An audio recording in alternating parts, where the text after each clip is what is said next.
incerteza e oportunidade. Uma das características centrais dos bardos é que são períodos de profunda incerteza. Tome esta vida como exemplo principal. À medida que o mundo à nossa volta se torna mais turbulento, também as nossas vidas tornam-se cada vez mais fragmentadas. Sem contato e sintonia com nós mesmos, ficamos ansiosos, agitados e frequentemente paranoicos. A alfinetada de uma pequenina crise estoura o balão das estratégias, atrás dos quais nos escondemos. Um momento único de pânico revela-nos como tudo é precário e instável. Viver no mundo moderno é sem dúvida viver em um reino do bardo. Não é preciso morrer para experimentá-lo. Essa incerteza que já agora permeia tudo, torna-se ainda mais intensa, mais acentuada depois que a gente morre, quando os mestres nos dizem que a nossa claridade ou confusão é multiplicada por 7. Qualquer pessoa que olhe com honestidade para a sua vida verá que vivemos em constante estado de dúvida e ambiguidade. Nossa mente fica alternando entre confusão e claridade. Se só ficássemos confusos todo o tempo, isso permitiria ao menos alguma espécie de claridade. O que é de fato desconcertante a respeito da vida é que às vezes, apesar de toda a nossa confusão, podemos ser realmente sábios. Isso nos revela o que é o bardo, uma contínua e desalentadora oscilação entre claridade e confusão, entre perplexidade e discernimento, certeza e incerteza, sanidade e insanidade. Em nossa mente, tal como somos agora, sabedoria e confusão surgem simultaneamente, ou como dizemos, são coemergentes. Isso demonstra que nos defrontamos com um contínuo estado de escolha entre aquelas alternâncias e que tudo depende, afinal, do que escolhemos. Essa constante incerteza pode fazer tudo parecer triste e quase sem esperança, mas se você olhar para ela com maior atenção, o que verá?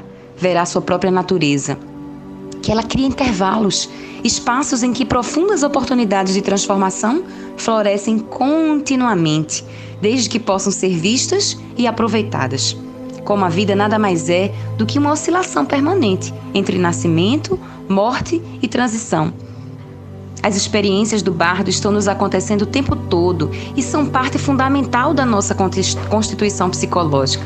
No entanto, quando a nossa mente passa de uma assim chamada situação sólida para a seguinte, esquecemos-nos dos bardos e de seus intervalos. Habitualmente as ignoramos.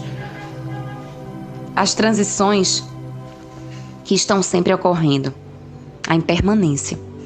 Na realidade, como os ensinamentos podem nos ajudar a compreender, cada momento da nossa experiência é um bardo.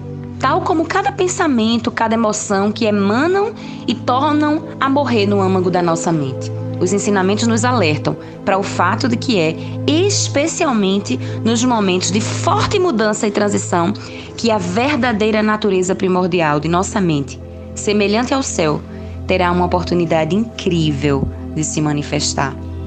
Deixe-me dar-lhes um exemplo. Imagine que você volta para casa um dia após o trabalho e encontra a porta de sua casa arrombada, pendurada nas dobradiças. A casa foi assaltada. Você entra e descobre que tudo o que possuía desapareceu.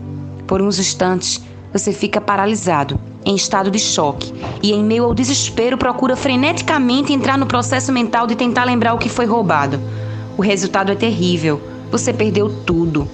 Sua mente passa da inquietação e agitação ao atordoamento, e os pensamentos se acalmam.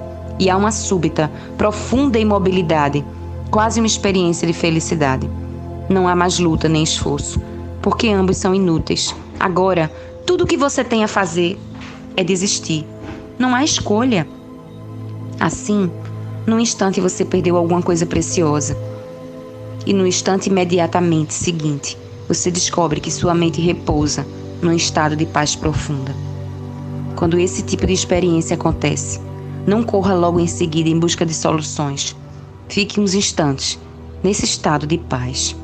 Permita que ele seja um intervalo, uma brecha. E se você de fato descansar nesse intervalo, olhando dentro da mente, vislumbrará a natureza imortal da mente iluminada. Quanto mais profunda for nossa sensibilidade e mais aguda nossa prontidão para as assombrosas oportunidades de uma visão interior radical oferecidas pelos intervalos e transições como esses durante a vida, mais estaremos preparados interiormente quando eles ocorrem, de modo imensamente mais poderoso e desgovernado no momento da morte. Isso é de extrema importância. Por quê? Porque os ensinamentos do bardo nos dizem que há momentos em que a mente é muito mais livre do que o normal, momentos mais poderosos que outros, que contêm uma carga e implicações kármicas muito mais fortes. Desses, o momento supremo é o da morte. Nesse instante, o corpo é deixado para trás e nos é oferecida então a maior das oportunidades de liberação.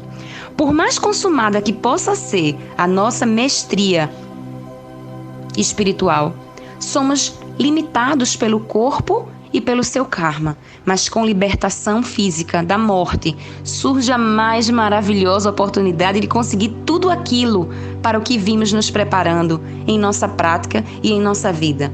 Mas no caso de um mestre supremo, que alcançou a mais elevada realização, a liberação final, chamada Parinirvana, desponta somente na morte.